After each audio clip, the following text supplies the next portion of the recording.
Bismillahirrahmanirrahim. Cek. Cek.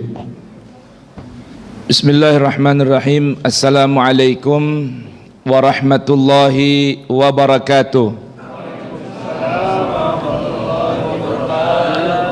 Udah pada buka puasa belum? Udah makan malam belum? Kelihatannya yang baru makan soft pertama doang. Yang belakang sepertinya masih lapar. Assalamualaikum warahmatullahi wabarakatuh.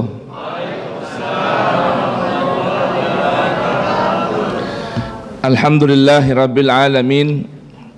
Wassalatu wassalam ala sayyidil mursalin sayyidina wa habibina wa syafi'ina wa qurrati a'yunina wa maulana Muhammadin wa ala alihi tahirin wa sahabatihil ghurril mayamin wa tabi'ihim bi ihsanin ila yaumiddin.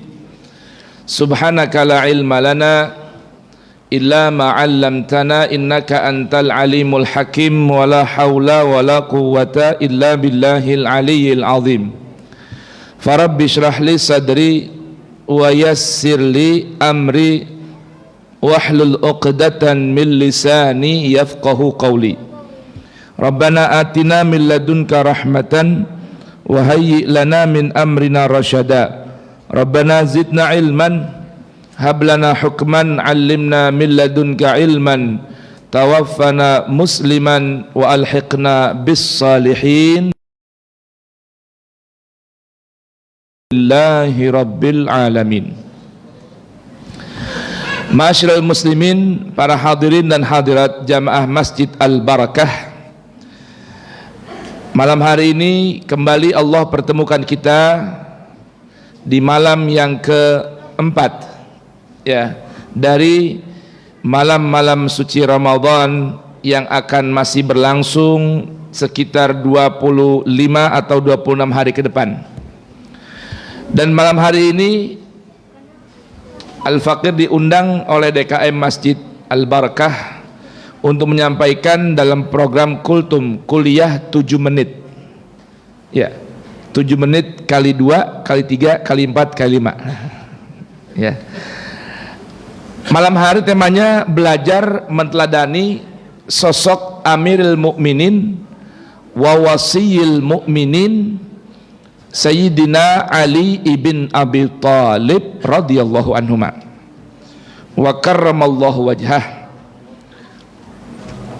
yang mana sosok ini adalah sosok yang sangat agung dalam sejarah kehidupan Islam, yang bahkan dalam sebuah hadis yang sahih baginda Nabi sallallahu alaihi wa alihi wasallam bersabda tentangnya. Yang pertama, dalam sebuah hadis sahih Muslim, Nabi bersabda bahwasanya ya Ali la yuhibbuka illa mu'minun wa la yubghiduka illa munafiqun. Wahai Ali, sungguh tidak ada orang yang mau mencintaimu kecuali orang yang betul-betul beriman kepada Allah. Mukmin sejati punya ciri menjadi pecinta Ali. Wa la yubghiduka illa munafiqun, dan tidaklah ada yang benci kepadamu kecuali dia itu sosok orang yang munafik, seorang yang mempunyai standar ganda dalam keimanan. Kira-kira kalau mendapatkan label seperti ini sosok mulia atau biasa? Mulia atau biasa? Orang istimewa atau orang biasa? Istimewa. Karena Rasulullah berikan raca iman di sini. Jadi ciri orang beriman mencintai beliau, ciri orang munafik membenci beliau. Bahkan dalam sebuah hadis lain, Nabi sallallahu alaihi wa alihi wasallam wa sahbihi wa baraka wasallama bersabda, ana madinatul ilmi wa aliyun babuha. Aku ini laksana kota ilmu Karena tentunya baginda Nabi adalah pembawa ilmu yang datang dari Allah Subhanahu wa ta'ala. Tentunya nama lain dari Al-Quran adalah al-ilmu, pengetahuan yang bersifat pasti, bersumber dari yang pasti, menghasilkan sesuatu yang pasti. Itu namanya al-ilmu. Nama lain dari Al-Quran adalah al-ilmu. Contohnya ada dalam sebuah ayat suci Quran surah Al-Bayyinah. Allah Subhanahu wa ta'ala berfirman, lam yakunil ladzina kafaru min ahlil kitabi wal musyrikina munfakkina hatta ta'tiyahumul bayyinah rasulun minallahi yatlu suhufan mutahharah fiha kutubun qayyimah wa ma tafarraqal ladzina utul kitaba illa min ba'di ma ja'ahumul bayyinah. Al-Bayyinah, nama dari Al-Quran adalah Al-Bayyinah. Ada ayat lain Allah Subhanahu wa ta'ala berfirman kepada Nabi kita Muhammad sallallahu alaihi wa alihi wasallam bahwa janganlah kamu mengikuti wala tattabi ahwa'ahum min ba'di ma ja'aka minal ilmi, setelah datang dari Allah berupa ilmu, yaitu Al-Quran. Nah, Rasulullah ini Madinatul Ilmi, kotanya ilmu, dan Sayyiduna Ali ibn Abi Thalib radhiyallahu anhuma adalah pintu kota ilmu. Belum lama ada seorang dai kondang menyebutkan bahwa sanad hadis ini bermasalah, disebutkan lemah bahkan palsu. Tapi alhamdulillah sudah saya jawab dalam sebuah kajian di Radio Rasil dan Rasil TV bahwa ada kekeliruan pada ustadz tersebut yang mengatakan hadis Ali pintu kota ilmu adalah hadis yang lemah, karena sesungguhnya hadis ini hadis yang sahih. Nah, kalau mau lihat di sini tentunya nggak bakal cukup untuk kultum. Silakan buka Rasil TV atau YouTube, di mana Rasil TV ada tentang kajian saya di situ. Jawaban kepada seorang ustadz kondang hadis tentang Ali kota pintu kota ilmu adalah hadis yang sahih. Nah, itu diantara keutamaan Sayyidina Ali ibn Abi Thalib. Belum lagi hadis-hadis yang lain tentang keutamaan beliau. Kenapa? Cukuplah keutamaan bahwa beliau ini hidup bersama Rasulullah sejak kecil. Sejak kakek Nabi Sayyidina Abdul Muttalib meninggal dunia, maka kepengurusan Nabi kita Muhammad sallallahu alaihi wasallam sejak kecil diurus oleh paman beliau yang bernama Abu Thalib, ayah dari Sayyidina Ali.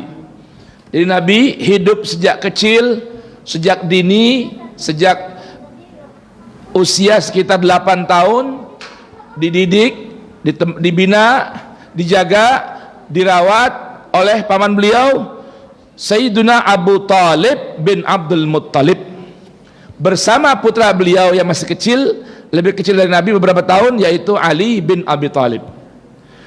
Hidup bersama-sama, bareng-bareng, remaja bersama, dewasa bersama. Kemudian Rasulullah Shallallahu Alaihi Wasallam menikah dan berkeluarga dengan Sayyidatuna Khadijah.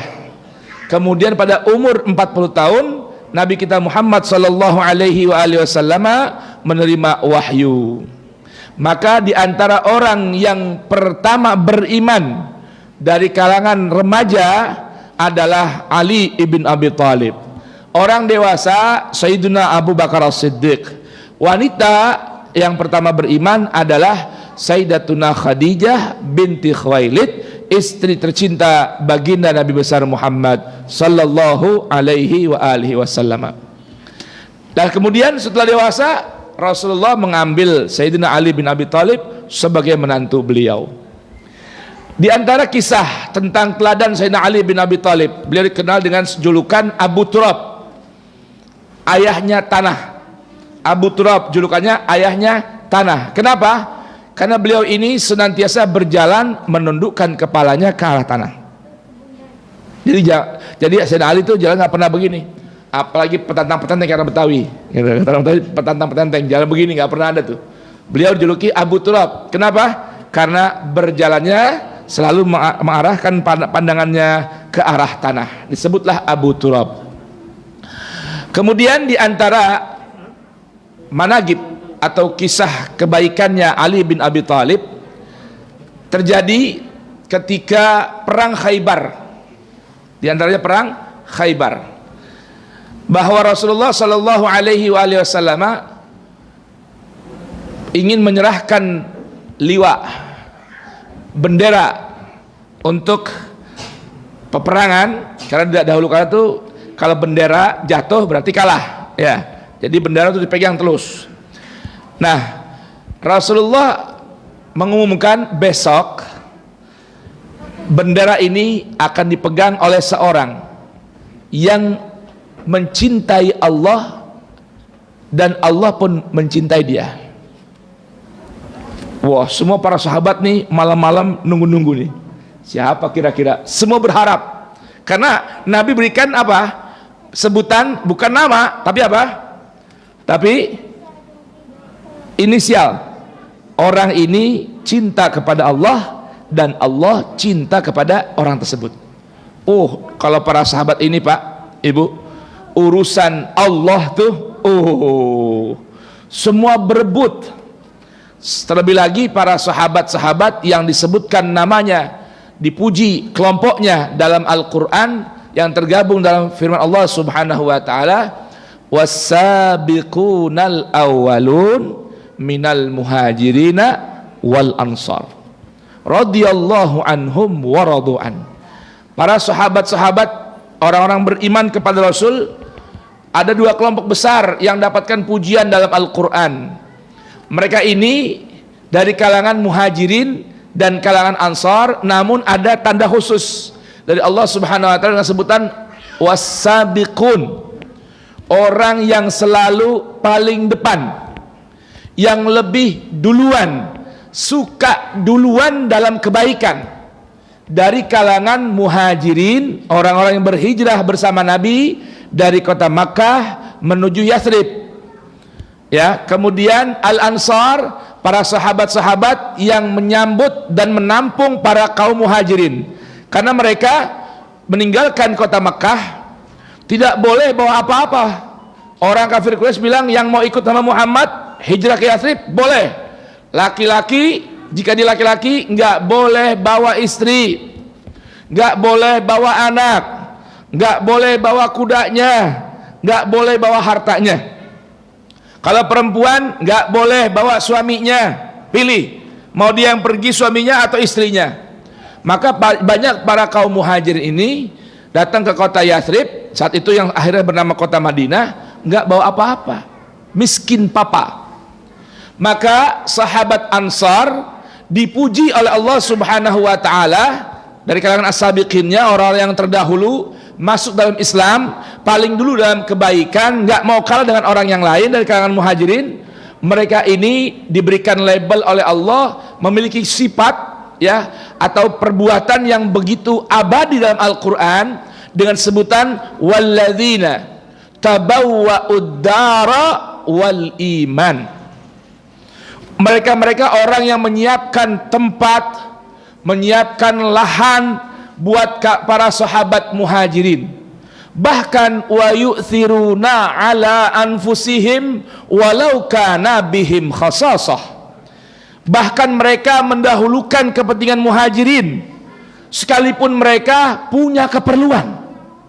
Jadi sahabat Ansar ini, kalau kamu muhajirin nggak punya rumah, dikasih rumah.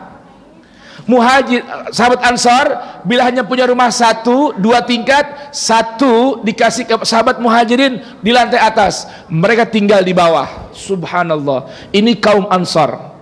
Mereka ini dapat label dari Allah, Allah Subhanahu wa taala ridho kepada mereka. Nah, begitulah gambaran sahabat, khususnya dari kalangan muhajirin dan Ansar yang disebut dengan as-sabiqun. Nah, orang-orang yang datang setelah mereka, baik di zaman Nabi hidup ataupun setelahnya sampai saat ini, dapat nggak kesempatan seperti kaum muhajirin dan ansar? Dapat.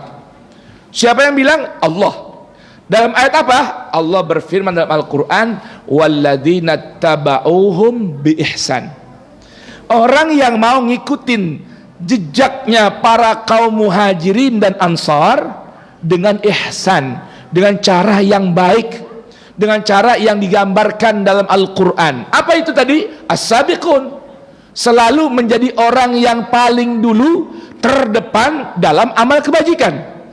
Maka orang-orang di antara kita umat Nabi Muhammad di akhir zaman dapat meraih label radhiyallahu anhum wa radu'an apabila kita mau meniru, mengikuti jejak para sahabat muhajirin dan ansar dalam hal menjadi as-sabiqun. Bahkan nanti di yaumil qiyamah, sebagaimana Allah jelaskan dalam Quran suratul Waqiah, bahwa nanti Allah menjadikan umat Nabi Muhammad menjadi 3 kelompok. Wa kuntum azwajan thalathah. Yang pertama, fa ashabul maimanah, ma ashabul maimanah. Wa ashabul mash'amah, ma ashabul mash'amah. Yang ketiga, was-sabiqunas sabiqun. Yang pertama, kedua nggak kita bahas karena tentunya ini jatuhnya kan kultum ya, jadi nggak cukup. As-sabiqun, orang yang selalu menjadi as-sabiqun dalam amal kebajikan, selalu terdepan, paling dulu, datang jamaah duluan, ngisi shaf pertama, ya, nggak seneng di belakang. Ada orang sakit, dia pertama orang yang jenguk. Ada orang susah, dia pertama orang yang bantu. Apa kata Allah? Kalau di dunia selalu menjadi as-sabiqun, maka di akhirat pun akan ikut kelompok as-sabiqun. Siapa mereka ini? Ulaikal muqarrabun.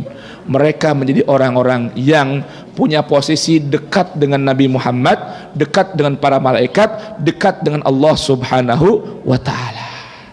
Ulaikal muqarrabun fi jannatin na'im, berada dalam nikmat surga yang tiada henti. Nah, di antara sahabat ini tentunya siapa? Pimpinan mereka yang dapat julukan wasiyul mukminin. Kalau pertama kali orang yang mendapat gelar Amirul Mukminin adalah Sayyiduna Umar ibn Khattab.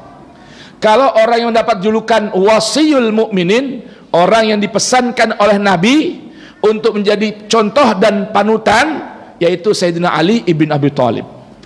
Bahkan dalam sebuah hadis yang mutawatir, sampai-sampai Al-Imam Jarir At-Tabari, yang dikenal dengan apa? Penulis tafsir At-Tabari, menulis sebuah kitab namanya Kitabul Wala atau Kitabul Walayah. Di situ beliau menulis 125 jalur mata rantai bahwa hadis Nabi sallallahu wasallam wa baraka alaih, yang mana beliau berkhutbah di sebuah rest area yang bernama Hum selepas pulang dari haji wada. Nabi bersabda, man kuntu maulah fa aliyun maulah. Siapa yang mau mengangkatku sebagai pimpinan, maka dia juga harus mengangkat Ali sebagai pimpinan. Nah ini, ya, terlepas bahasan pimpinan nggak akan kita bahas di sini, karena ini kajiannya kultum. Ya, apakah imamatul uzma, apakah pemimpinan masalah agama, apakah masalah dunia, nanti kita bahas di pertemuan yang lain. Nah, hadis ini mutawatir. Al-Imam Tabari, Al-Imam As-Suyuti menjelaskan bahwa hadis ini hadis yang begitu populer, bahkan disaksikan oleh ribuan para sahabat, bahkan lebih dari 130 sahabat juga meriwayatkan hadis ini.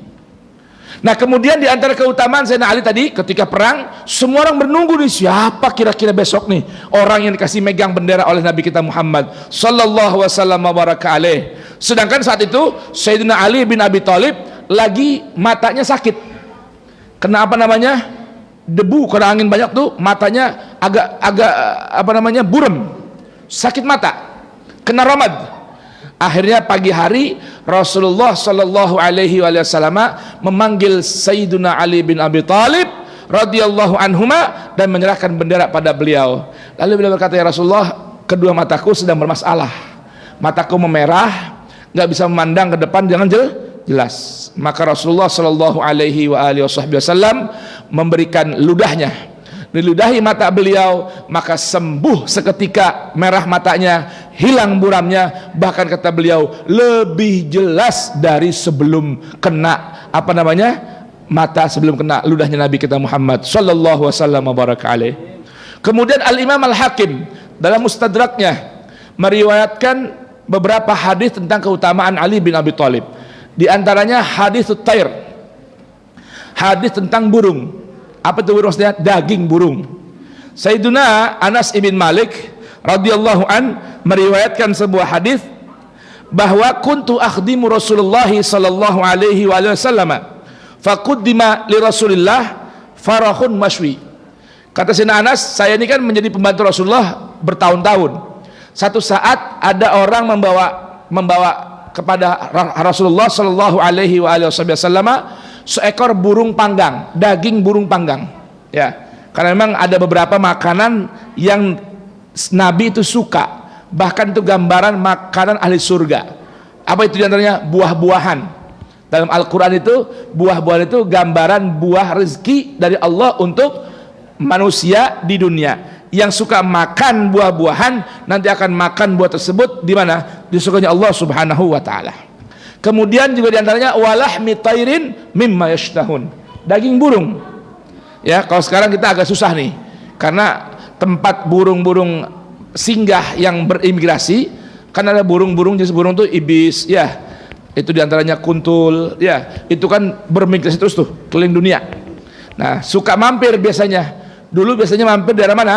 Daerah Bekasi, ya Bekasi tuh ya, daerah Tembilahan, Tembilang, kemudian daerah Harapan. Cuma karena udah habis jadi perumahan, sudah nggak lagi. Dulu namanya ada burung ibis, ada namanya, cuma sekarang jadi kecap logo doang tuh, logo saus ya, burung ibis. Ada lagi burung kuntul, ada lagi burung tilil. Tahu nggak burung tilil? Kalau anak sekarang nggak tahu burung tilil tuh, ya tahu nggak burung tilil? Nah, kenal tuh, ya umur segini aja nggak ada burung tilil nih. Paling angkatan Pak Sony tuh kenal burung tilil. Ya, burung tilil itu yang pantatnya otek, ya kan? Sampai ada kisahnya kata Bokir, pantatnya otek gara-gara ditendang bango. Itu ada kisahnya begitu. Ada burung-burung yang enak dimakan. Begitu Rasulullah dibawakan oleh seseorang seekor burung panggang. Maka Rasulullah berdoa, Allahumma i'tini bi ahabbi khalqika ilaika ya'kulu ma'i min hadzal tair. Kata Rasulullah, ya Allah, datangkanlah kepadaku hamba yang paling engkau cinta agar dia makan bersamaku daging burung ini. Tuh. Karena ini kan daging burung kan makanan ahli surga. Rasulullah senang kepengen makan bersama orang yang paling dicinta oleh Allah. Kemudian kata sahabat Anas, dia berdoa. Karena sahabat Anas ini dari kalangan Ansar, ya. Dengar Rasulullah doa begini, dia berdoa juga. Allahumma ja'alhu rajulan minal ansar. Saking gairahnya kalau udah urusan nama Allah nih, buru-buru, nggak mau kalah sama yang lain. Sahabat Anas kan nggak mungkin dia maju ke depan, karena dia pembantunya kan yang bawain dagingnya. Rasulullah dengar doa begitu, dia berdoa, ya Allah, datangkanlah orang tersebut dari golongan Ansar. Tiba-tiba yang datang Sayyidina Ali radhiyallahu anhu, yang datang Sayyidina Ali. Nah, dari sini kata Imam Hakim dalam Mustadraknya, terbuktilah bahwa Sayyidina Ali ini adalah salah satu makhluk yang paling dicinta oleh Allah Subhanahu wa taala. Kemudian ada lagi sebuah hadis tentang hadis Raddus Syamsi, hadis tentang matahari digeser. Matahari digeser untuk siapa? Untuk Sayyidina Ali ibn Abi Thalib. Bagaimana kisahnya? Para ulama hadis mengisahkan bahwasanya ketika Rasulullah Shallallahu Alaihi Wasallam dalam perjalanan, kemudian kelelahan, ya kelelahan, akhirnya ingin tidur, maka Rasulullah minta agar agar Sayyidina Ali membentangkan pahanya. Rasulullah tidur di atas kepalanya, di atas pahanya Sayyidina Ali ibn Abi Thalib. Artinya apa? Pahanya dijadikan bantal. Nah, Sayyidina Ali belum sholat asar bersama Rasulullah. Saking Rasulullah capek, matahari sudah mulai gelap, sudah hampir mendekati maghrib. Maka Rasulullah pun bangun bertanya, wahai Ali, sudahkah engkau sholat asar? Kata Sayyidina Ali, belum, kita berdua belum sholat asar. Maka Rasulullah Shallallahu Alaihi Wasallam bersabda, berdoa kepada Allah Subhanahu Wa Taala, ya Allah, engkau maha tahu bahwa hamba-Mu ini kelelahan, dan Ali juga menjadi bantal bagi kepalaku.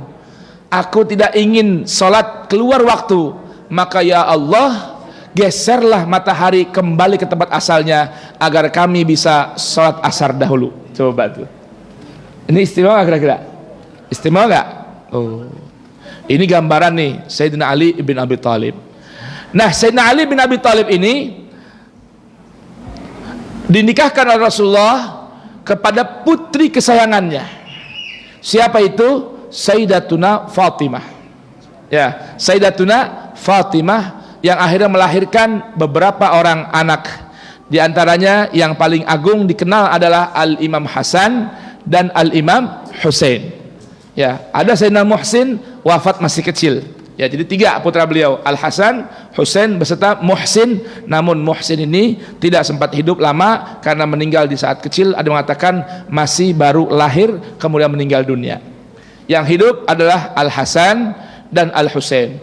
Dari Al Hasan dan Husain ini menurunkan keturunan-keturunan yang mana Rasulullah dalam sebuah hadis yang populer, hadis yang terdapat dalam Sahih Muslim, dalam Sunan Tirmidzi, sanadnya sahih bahkan mutawatir, Rasulullah Shallallahu Alaihi Wasallam bersabda, inni tarikun fikumus tsaqalaini, wa fi riwayatin khalifataini, ma in tamassaktum bihima lan tadillu ba'di abada, kitabullah wa itrati ahlu baiti.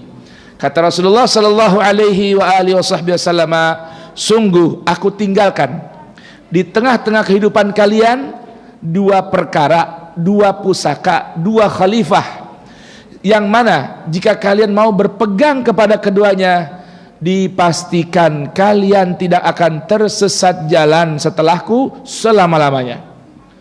Apa itu yang pertama? A'dham minal akhar. Kata Rasulullah, yang pertama lebih dahsyat dari yang kedua. 2 pusaka itu. Apa yang pertama? Kitabullah, Al-Quran, hablullah mamdudun minas sama'i ilal ard. Yang pertama pusaka yang Allah Rasul tinggalkan untuk kita pegang erat dan pegang kuat bagi yang ingin selamat hidupnya adalah Kitabullah, Al-Quran. Bahkan Nabi umpamakan Al-Quran itu hablullahi, tali penghubung Allah yang Allah mamdudun bentangkan minas sama, dari langit ke bumi.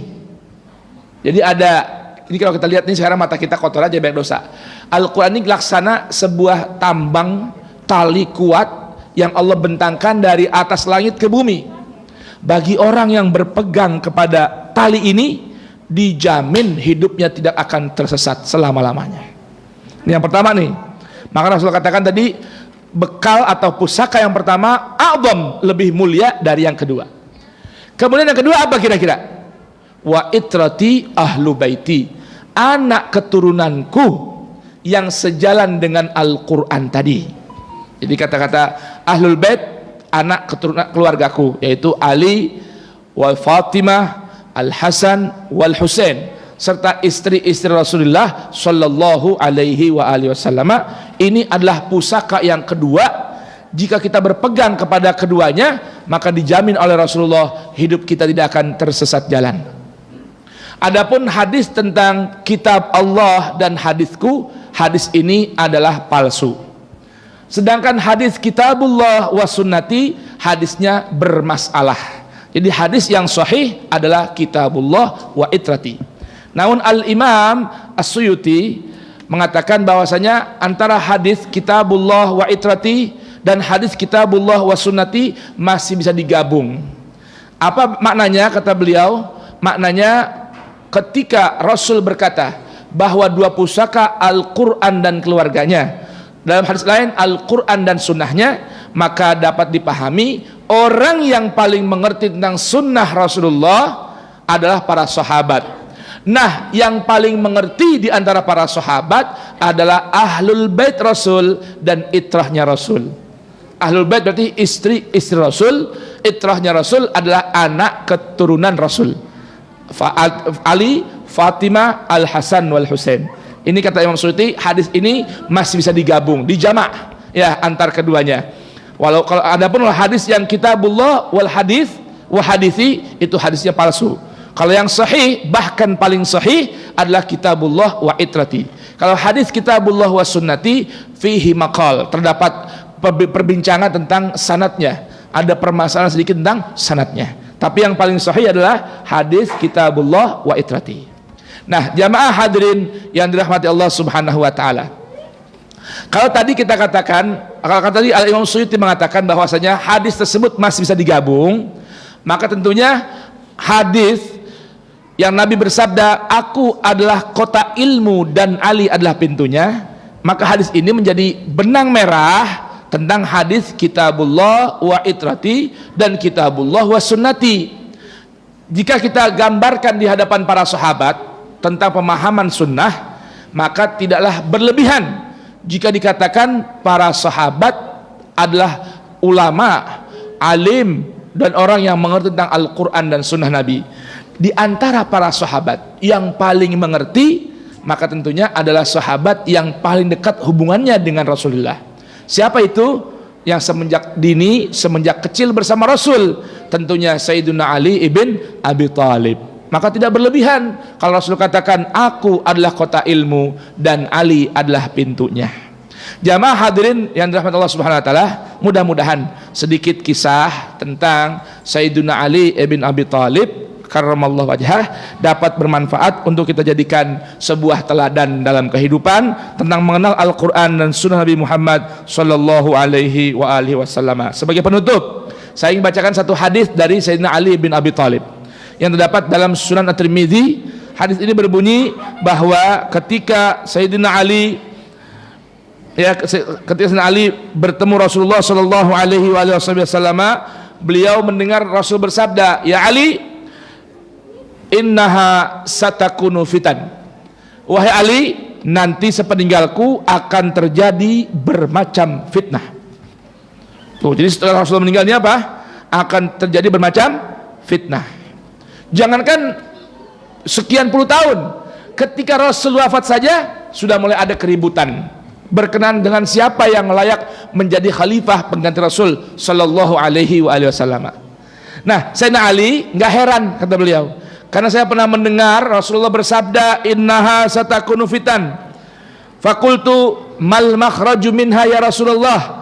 Aku pun bertanya, "Ya Rasulullah, kalau begitu apa yang dapat menyelamatkan kita dari bermacam fitnah yang akan terjadi setelah Rasulullah wafat?"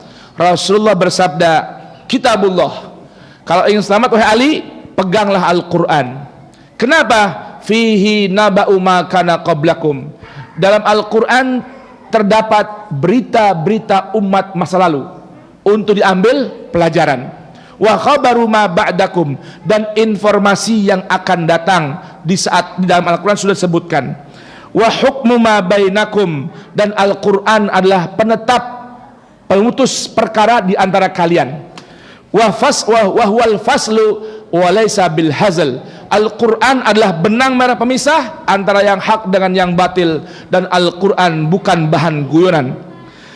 Man tarakahu min jabbar qasamahullah. Siapa orang yang berani meninggalkan Al-Quran, Allah akan binasakan. Wa man ibtaghal huda fi ghairihi adallahullah. Siapa orang yang berani-berani mencari petunjuk pada selain Al-Quran, Allah akan bikin dia tersesat jalan. Wa huwa hablullahil matin. Al-Quran adalah tali Allah yang begitu kokoh. Wa huwa siratul mustaqim, dan Al-Quran merupakan jalan yang lurus. Mudah-mudahan bermanfaat. Subhanakallahumma bihamdika asyhadu an la ilaha illa anta astaghfiruka wa atubu ilaik. Wal afu minkum, wassalamu alaikum warahmatullahi wabarakatuh.